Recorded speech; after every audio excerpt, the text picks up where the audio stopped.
welcome you back. And if you were with us last time, you know this. We finished the book of Ephesians. Yay! Over a year going through that, we got through the book of Ephesians. And I promised you a change. We're doing something different today. If you weren't here last week, I mentioned it, but I'll mention it today. We're going to do something that's very unique for us. And that is, we are not going to start a new book. That has been our moniker, that has been our style for some time. We pick a book, we start in chapter 1, verse 1, and we go through an entire book until we get to its end. But we're not going to do that. But I'm also going to tell you this. One thing is not going to change, and that is this. I did not pick a topical study and then go out and look for verses to verify something I'd already decided I was going to say to you. We're picking a section out of Matthew. We're going to lift 3 chapters out of this book, chapters 5, 6, and 7. That has one of the most familiar passages probably you've ever come across, called the Sermon on the Mount. Named specifically for one reason. That's where it occurred. Understand, our Lord is delivering his very first address in chapter 5 in Matthew. It's the first time he has spoken at length in public. Understand this, he didn't have the option of finding Dodger Stadium and the Jumbotron and the PA system that Billy Graham could work with in his time and other venues and those kinds of things. He has to find a place for a large crowd together where they can see and hear him. And he chooses a place that, again, is open to him because the religious leaders at the time have shut him off from any other outlet. He does not have access to the temple. He's not likely to get it. And he chooses a simple place, a sloping hill. It's called the Mount. But if you're like me, if you've hiked in the high Sierras and the Rockies, this is no mountain. That Jesus, it's a sloping hill rising up from the Sea of Galilee where Jesus chooses perhaps a level section, a shelf of some kind, or perhaps a rock outcrop where he can then sit and be seen and heard and deliver his initial address to launch his ministry in an official way. He has thousands there. I am told, I'm not sure if this is true, I've never been there, but I'm told that there is a uniqueness about that region in that speaking in this place is almost like a natural outdoor amphitheater and that the voice carries very well. You almost get the idea that Jesus was somewhat familiar with the world he created and knew exactly where to speak. And that's where he starts this thing. We're going to be looking at this because I said I believe it dovetails with what we just finished. In the last 3 chapters of Ephesians, we looked at where Paul dealt with what should mark a believer. What is the character of a kingdom citizen? And I want to look now at Jesus addressing the same issue. This is what he's going to talk about here. What does the citizens of God's kingdom look like? What is it that marks them? What is it that sets them aside? I also want to do this because I think this is a definitive section to understand Jesus and his ministry. I don't know how often you get challenged by this, but in my realm, in my world, working at a college, there's a constant attack that challenges the validity of anything I read here. And one of the things they come across that's constant is this one. Well, you know, you read these things by Paul and you study these other things and you've seen what John said and you've seen what Peter said and you understand what James said.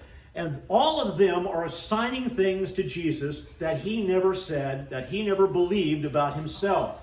These are all revisionists that came later and decided we're going to make this guy into something. We're going to sell this idea of a man who thought he was God. And these are after-the-fact writers.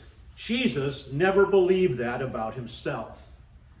Well, we're going to look at his first major address. It is the longest piece of teaching Jesus ever delivered that we have recorded. If he spoke longer than this, it was not recorded. This is the longest sermon we had. And let's see what Jesus has to say about himself. Because I think we're going to settle that issue right now. Because Jesus is going to lay out and say about himself who he is. It's going to become very clear here. He's claiming an authority unlike anyone who has ever lived. He's going to lay out what he's offering. And no, he's not a social reformer. No, he's not a community organizer. Yes, he thinks he is God offering salvation to the world. He's going to define it. He's going to place it in here in unmistakable fashion. We're going to find out what he said. What did he believe and what did he offer? Here's the other critique that we have to deal with, and I want to settle that as we get started. When I talk about that, and I brought up this whole thing, well, this is what Jesus said right here in the Sermon on the Mount. They go, no. You have to understand that this is not a sermon delivered by Jesus. They say, this is what I get from the college. The form critics are very strong there, despite the discredit for that group that has come up with the ages. But they say this: what we really have is a composite of things other people have said, other philosophers have come up with, that they put together here and attribute to Jesus. So really these are other ideas, other concepts, other things that were made up by other men, all brought together to create this sermon and this idea. And he said, if you look at it, it's obviously just this composite things kind of thrown together in ideas. Okay, let me give you some background here. This is largely not taught anymore. If you want to understand and believe what happened in history, there's a thing called, and I know this is a new concept, evidence. It's called evidence. Evidence are issues, are things and facts you can find that prove or disprove your point. Now, if this was a composite made by other men, other philosophers who lived before Jesus, what do you think you might find to prove that idea? Eyewitnesses?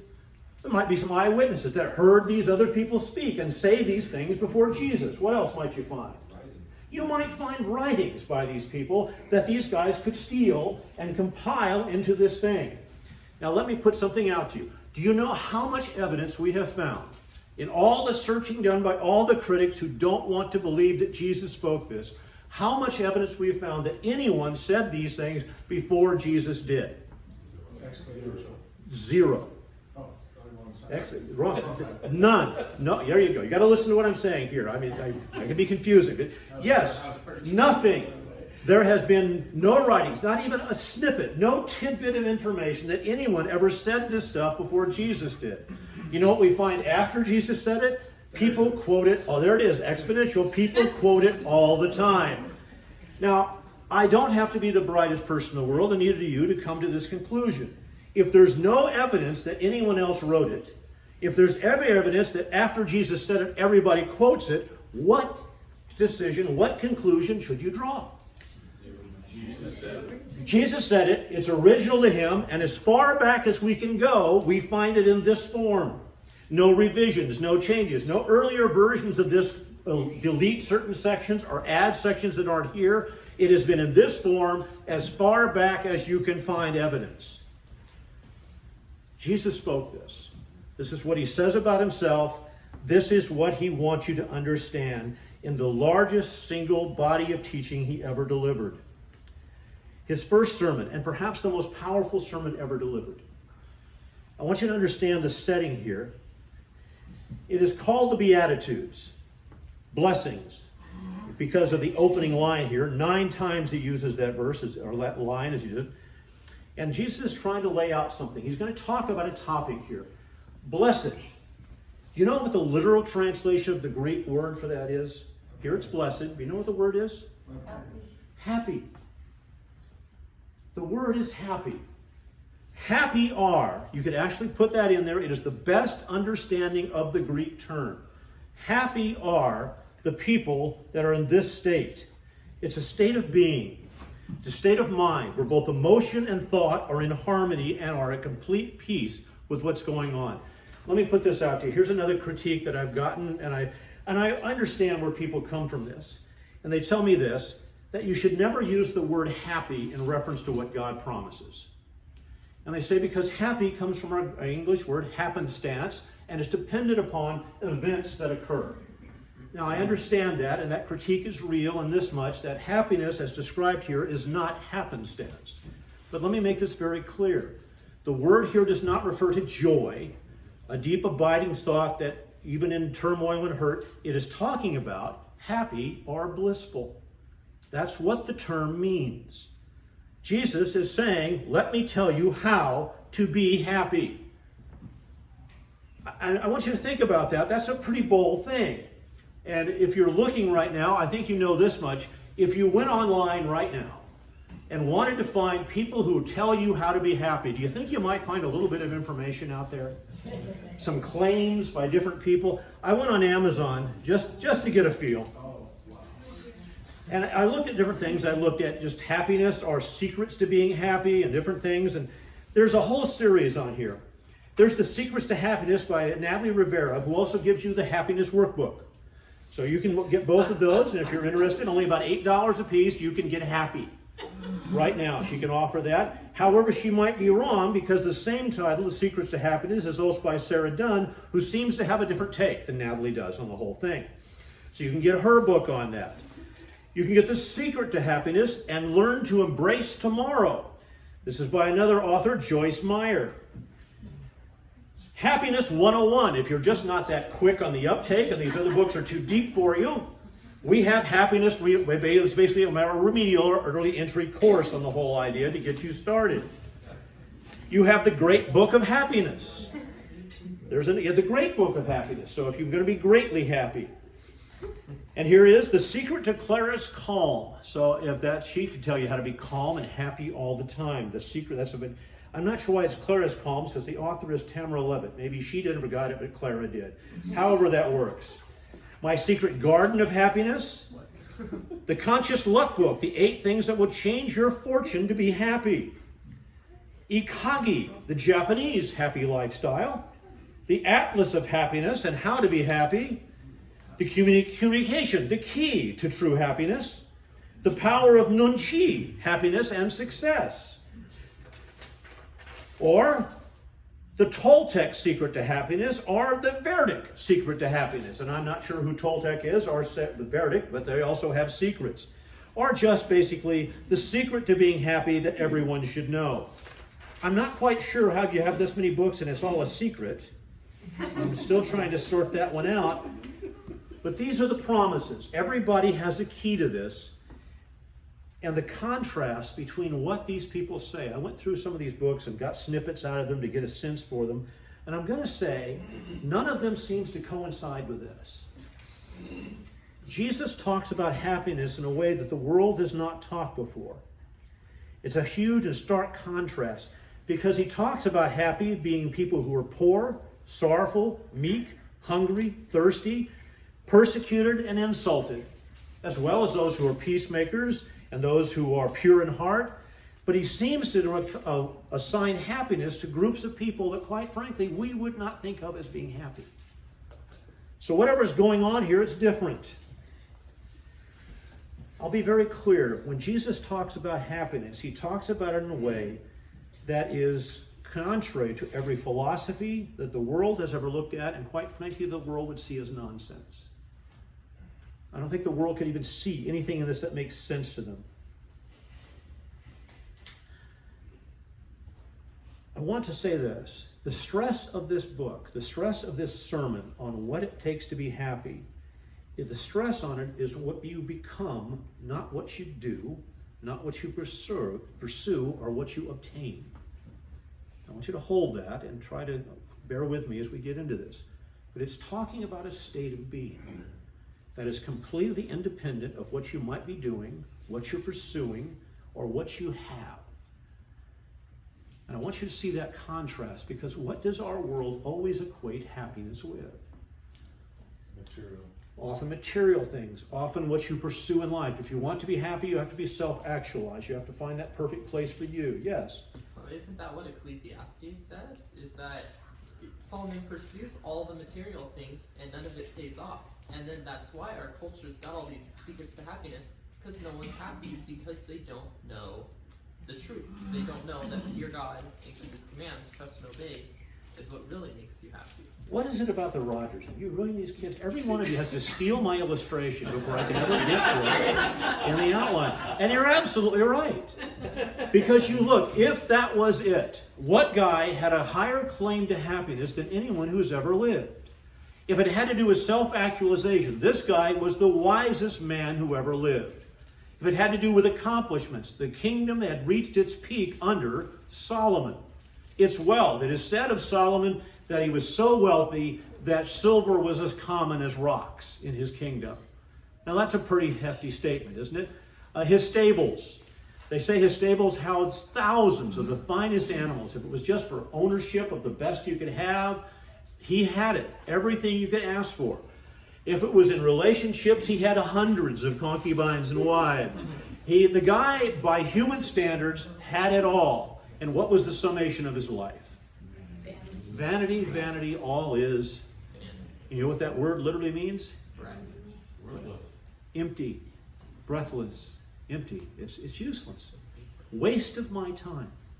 Well, when he was told not to gather horses and do all those things that he ended up doing, and so it appears that Solomon's wisdom was very well done when applied to everyone else, but not so much in his own life.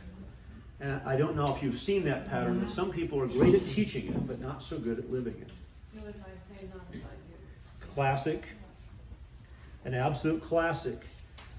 So I can't use that as, I'll have to pop over that one when it comes up a little later in the illustration. But there we are, we covered that one. Why don't we just close in prayer now? just point your camera. Just point your camera when you get there. Yes. Here's another thing that goes against the critics. If this was a compilation, if this is just something thrown together for everyone, what you would tend to see is is disjointed, disconnected. It's just a series of random thoughts. But I'll tell you this, in my first sermon prep class, when they said, if you want to know the perfect structure of a sermon, you know where they took us? The Sermon on the Mount, right here. He does it in classic sermon format. He lays out his premise at his beginning point. This is what I'm going to prove. He then goes to a series of clear points, building on each other, saying, here are the issues you should know. And he concludes by saying, and here's what you do with it. It is the perfect sermon. You would almost think this guy knew what he was doing when he decided to address the crowd and teach them about his kingdom. It answers these questions. Who did Jesus think he was? You will see here clearly this guy did not consider himself just another rabbi and another teacher, because he does not teach completely in their style. He claims an authority that no rabbi ever claimed. In fact, he puts himself above every rabbi who ever lived, and you'll see that in the text. We're going to just introduce it today. Our goal is just to get a sense for the passage today. We're only going to get through 2 verses, which for me is a pretty good accomplishment on any given Sunday anyway. But we're going to go through all of that just to get an understanding here of the context. How does this work? There's going to be several things we have to see. There's certainly a historical context. You know, you do not come and listen to me without getting some history lessons. Whether you like it or not, we look at history. There's a biblical context. There's a very structured way this fits into things when you compare what ended with the Old Testament and what moves it into the New Testament. There is a strong political context that Jesus is addressing. Let's make this very clear.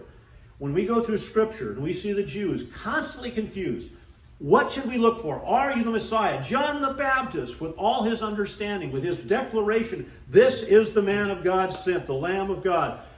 Later in his life, what does he ask? What does he send his disciples to ask? Are you the one?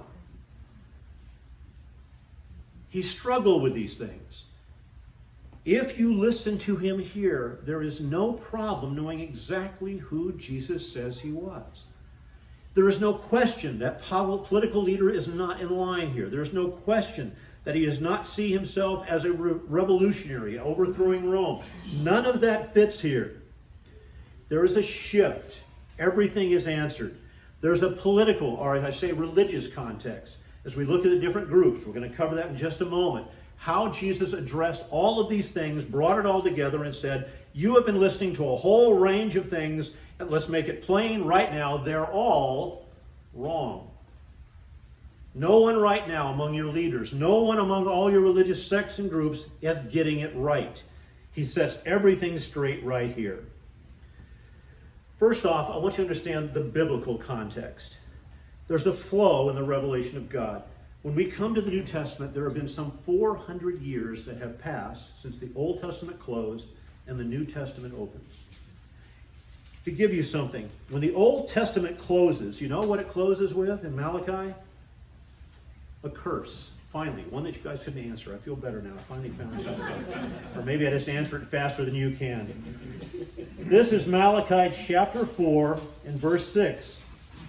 And he says he will turn the hearts of the fathers to the children, and the hearts of the children to their fathers. Or else, here he goes.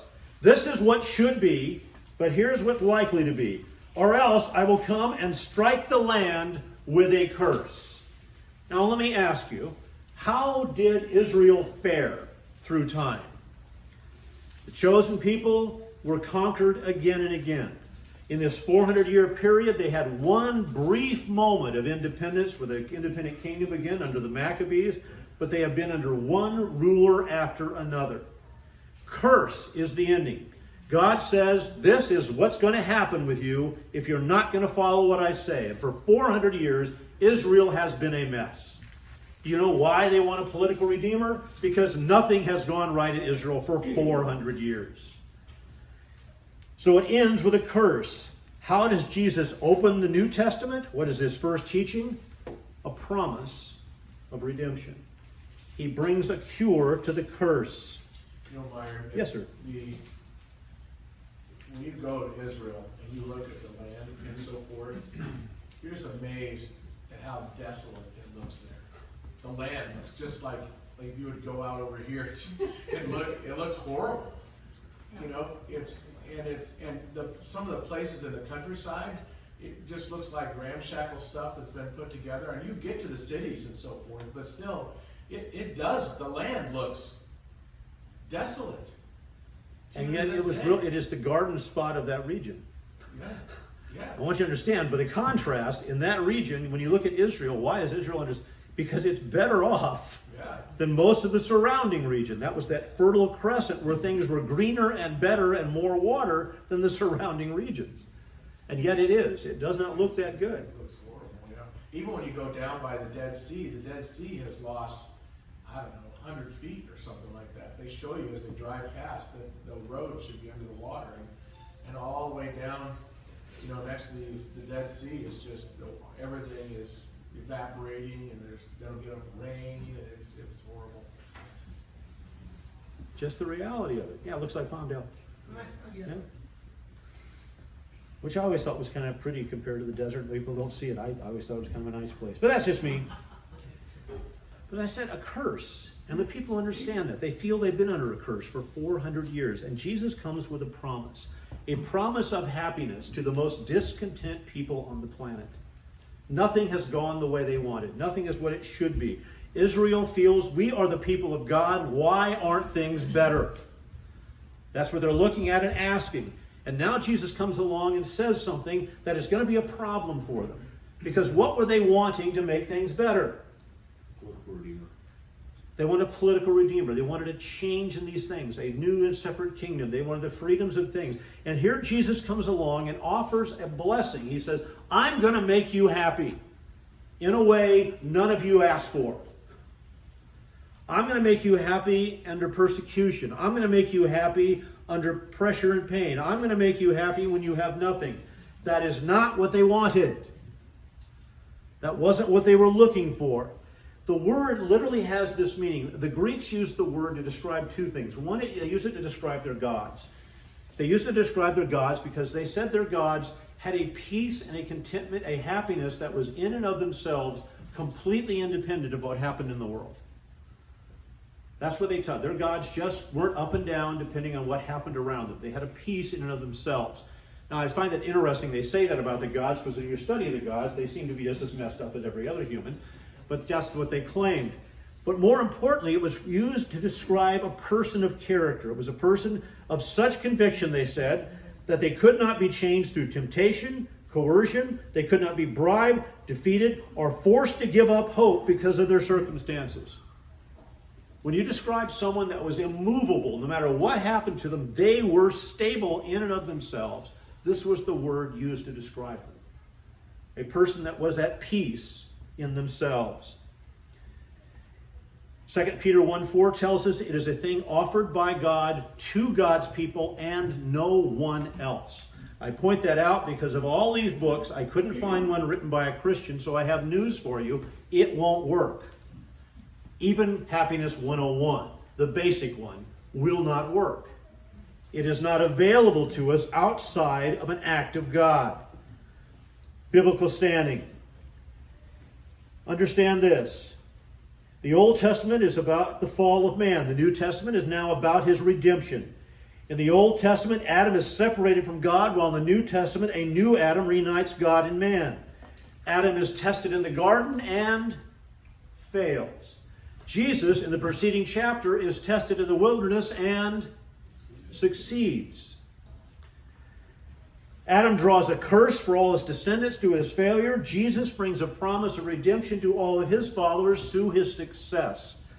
This is the departing line. This is where the Old Testament is challenged and fulfilled with a new promise in a new Messiah who knew exactly who he was and is saying, if you want it, here it is today. It introduced a new king. Understand this. The king has just won his major battle over his rival. This world, we are told, belongs to Satan. Jesus has faced him in the wilderness, and who had to turn and run when all was said and done? Satan did. This is the king now coming back from his victory in the desert and addressing the people and saying, here is my kingdom. Do you want to be part of this? It's a victory speech. It's a declaration of everything you could ask for. This is the king. And he's offering it all out there. He knows exactly what he's doing. Matthew is the book of the king. If you know that, it begins with the bloodline of the king. It then talks about the birth and arrival of the king. And now it is talking about the declaration of a king.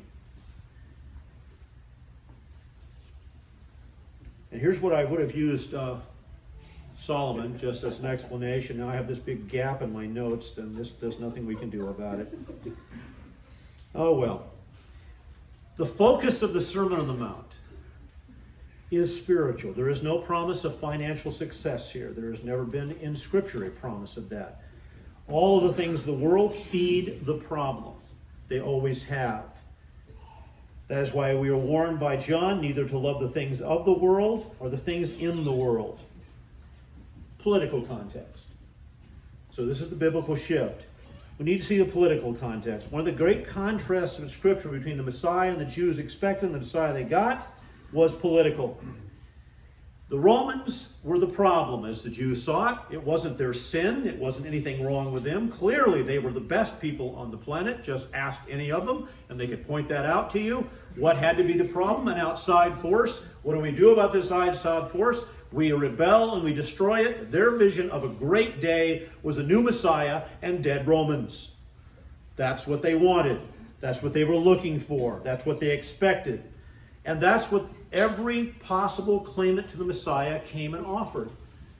Rome had more problems with this group than anyone else. Rome had issue after issue, rebellion after rebellion from these people, and it never worked out. Somebody had a hand up? Yes, John.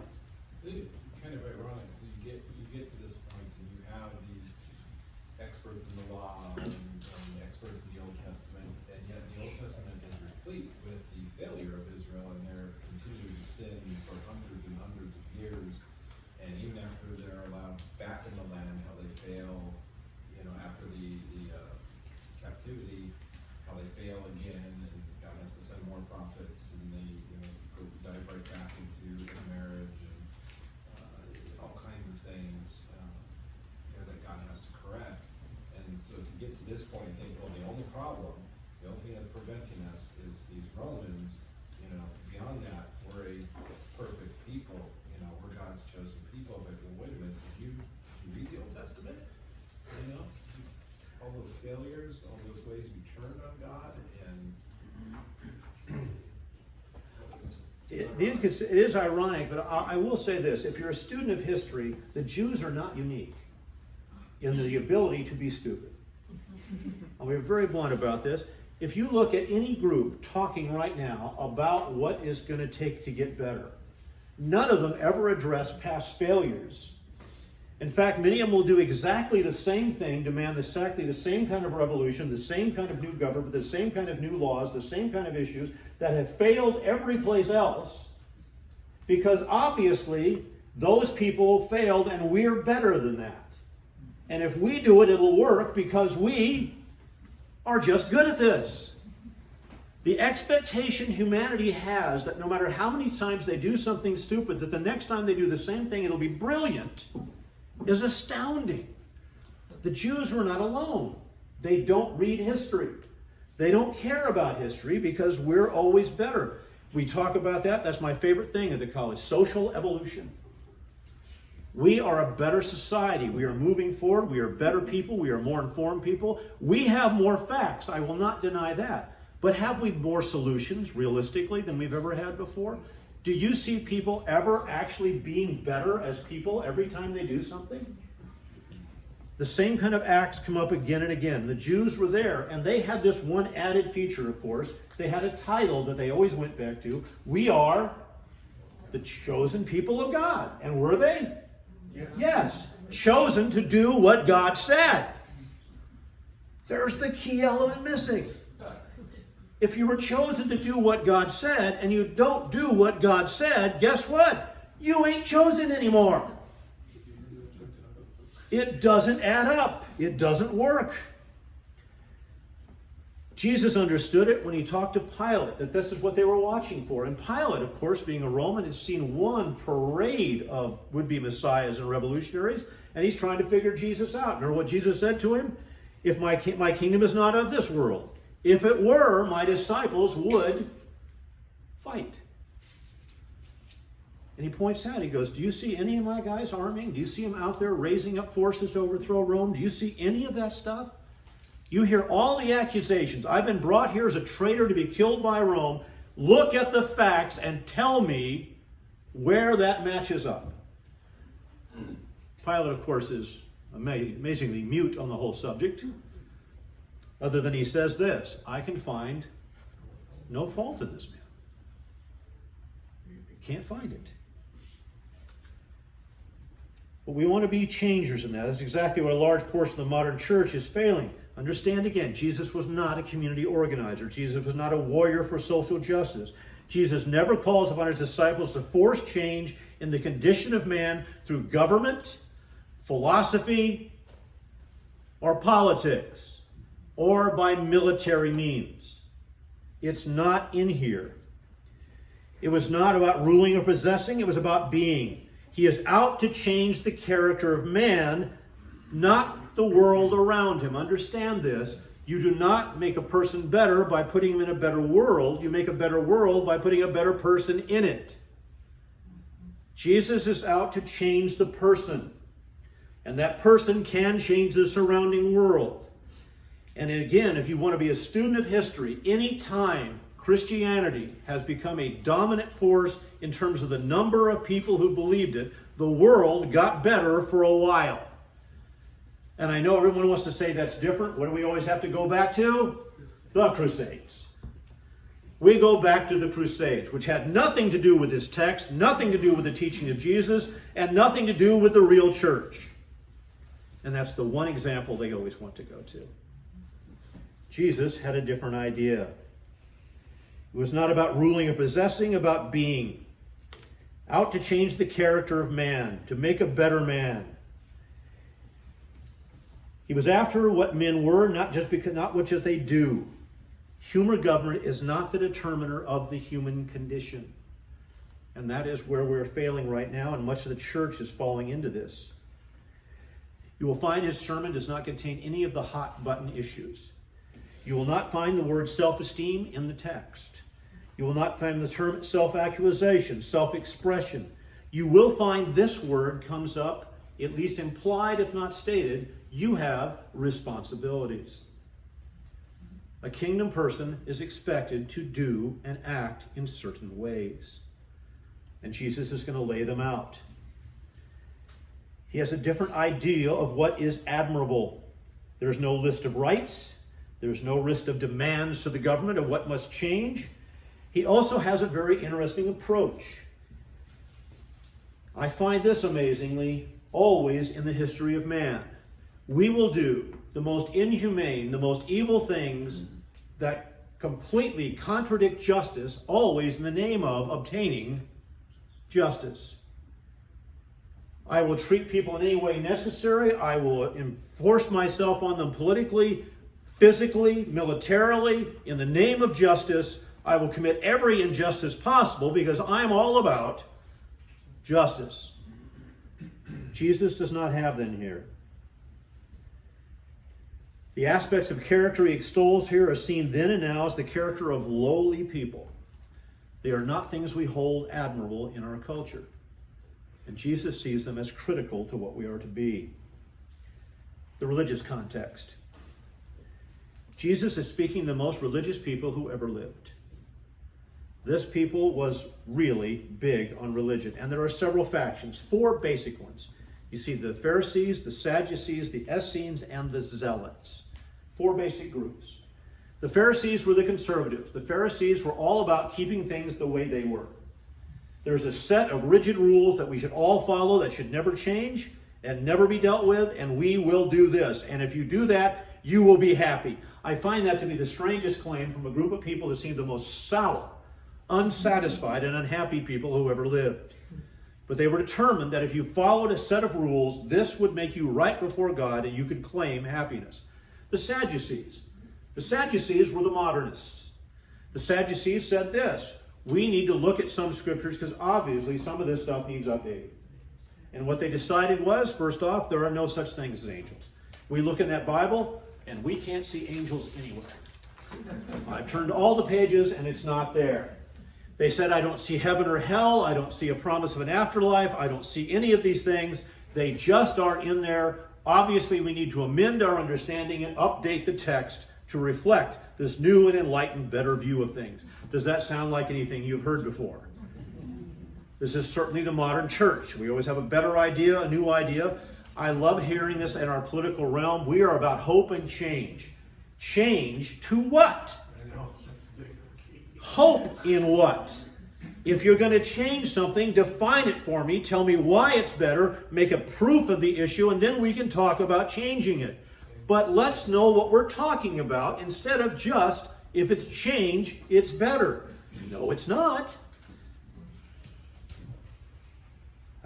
If we were any of them were alive, I'd love you to talk about the student rebellion in 1917 in Russia in 1918 that led to the Bolshevik Revolution. And I'll tell you, when they found out what change was, it wasn't what they thought. Look at the French Revolution. They were going to bring about change. Here's a little factoid for you. Every one of the leaders, the original leaders of the French Revolution, died by the same guillotine they used to kill the aristocracy they were overthrowing. That's an historical fact. Hope and change? I don't think that's what they had in mind. Jesus has a different view here. The Essenes. The Essenes were a very interesting group, and they decided this: happiness and being right in God was separating yourself from sin. And what we're going to do is going to build this wall of separation. We'll go out and live in our communities, and we will just avoid sin. I know some Christians that do that. And please do not take this as a criticism of doing this, but they say we're going to homeschool, we're going to keep our children here, we're just going to go to this group, and we're going to stay at, and we're just going to separate ourselves from sin. There's one slight problem with that. Every one of those children you're keeping home that you are separating from sin start out life as sinners. The disease is already in them. You can't inoculate them from it now. I am not knocking. I think homeschooling is a great thing. And I'll tell you, there are some places you should not go. There are some things you should not expose to yourself. Some things you don't need to see. That's a fact. But you cannot build a wall of separation. There was one school that claimed this for your children. And it says, we have built our campus 15 miles from the nearest sin. Until we walk in. Yes, but then you invited these sinners into it and messed the whole thing up. The Zealots were the other group. The Zealots decided we were going to do it through social change. We will come in and compel social change by committing every kind of atrocity until we can make a better world. Again, how in the world that's supposed to match up? But these are the groups that Jesus is going to address. Now understand this. Every one of these groups has a little bit of truth in what they're talking about. Are there some things that need to be preserved and not changed over time? The conservative Pharisee approach was certain things of God must never change. The problem was they didn't start with the things of God. They started with a set of rules they had made up and pretended God said it. But you're right, some things should never change. The Sadducees. Are there some things we need to learn to adapt to and understand? Should we be aware of what's going on? Is it wrong to have a different song than we ever sang before? Is it wrong to have a little different approach to how you might communicate something? No, as long as you're not changing the truth. The Essenes, again, are there some things we should avoid? Yes. We'll even go to the Zealots. I will say this, I am absolutely convinced that every country will benefit from a group of Christians who are active and understanding in the political and social realm, who are applying God's principles to how they vote, how they live, how they build businesses, how they build schools, that these kinds of things will make a better world if Christians are living these things out. We can affect change. Should a Christian want a good legal system that is fair and equitable? Absolutely. Should we want a good constitution that protects basic rights for all people? Absolutely. Should we be outraged by things we see that are completely inconsistent with the standards of God? Absolutely. Should we be breaking windows and burning homes and businesses because we're upset? I have a little problem with that one. All of these have some truth, but none of them have it all, and Jesus addresses all of these things and shuts them all down. Let me address one last thing. I am also told this. A number of commentators will say this. Here's the problem with the Sermon on the Mount. Jesus came to offer the kingdom to the Jews, and he did it at this moment. He did these 3 chapters, this long sermon, and said, "Here is the kingdom, will you take it?" And the Jews said, "No, thank you." And then what happens after that is Jesus then changed his tack and went to a whole different group. Eventually the gospel goes out to the Gentiles, and now we have replaced them as God's chosen people. And this message is null and void because God made an offer, the Jews said no, and it's over. I don't find that in here. If you studied with me through the book of Romans and other places, you know this. Paul made this very, is God done with the Jews, declared Paul? No. He said very clearly, is God going to fulfill every promise he made to them? Absolutely. But to which Jews? The ones who accept the truth about Jesus Christ.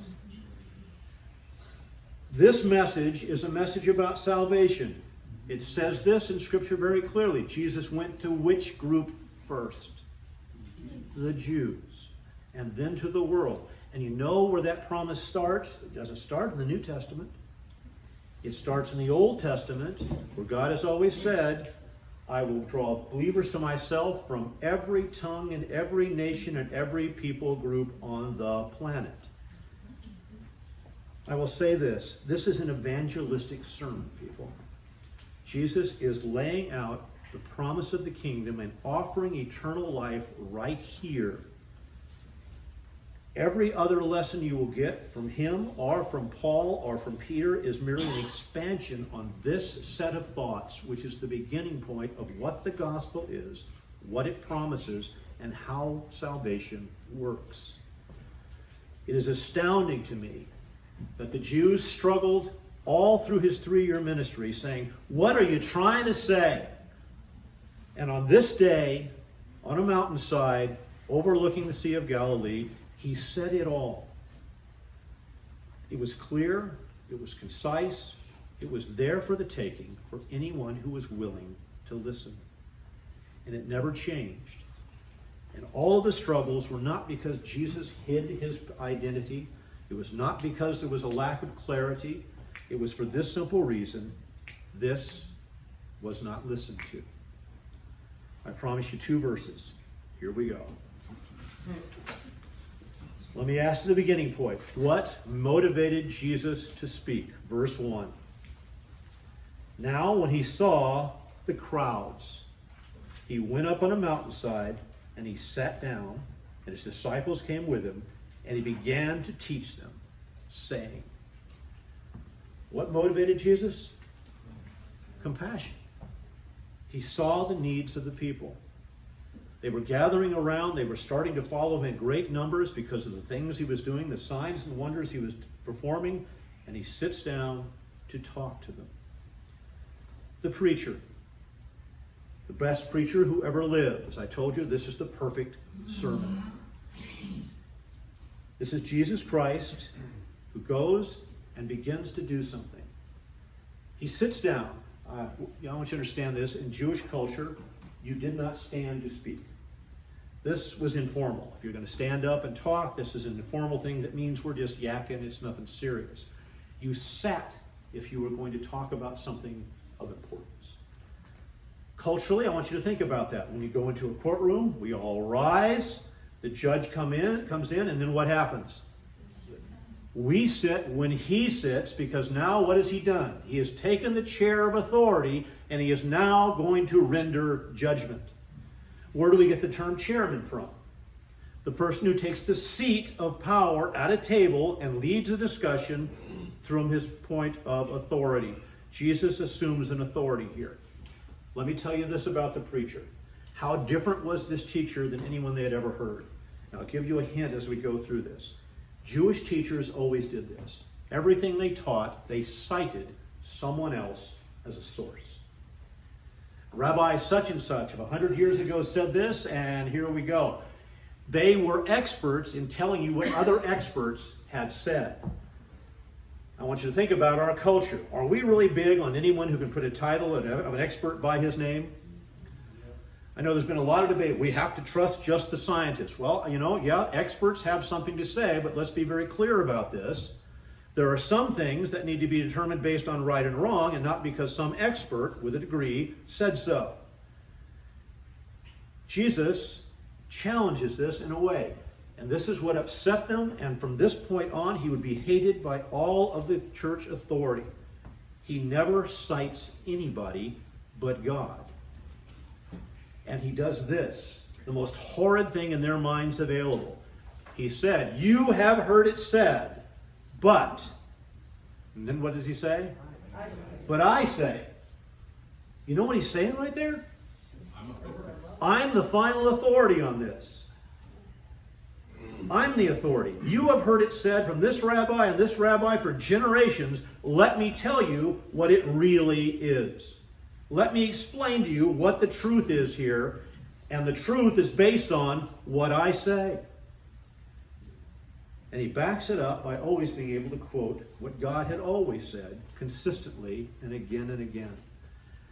We're going to dig into this, and you probably know this. We're not going to get it done in the next 2 or 3 weeks. It is 3 chapters. This is likely to take us months. You all know this. It is very likely that every one of those blessings is going to be at least 1 week, if not 2. And we're going to take our time and figure out what he said, what he means by what he says, and what we're supposed to do about it.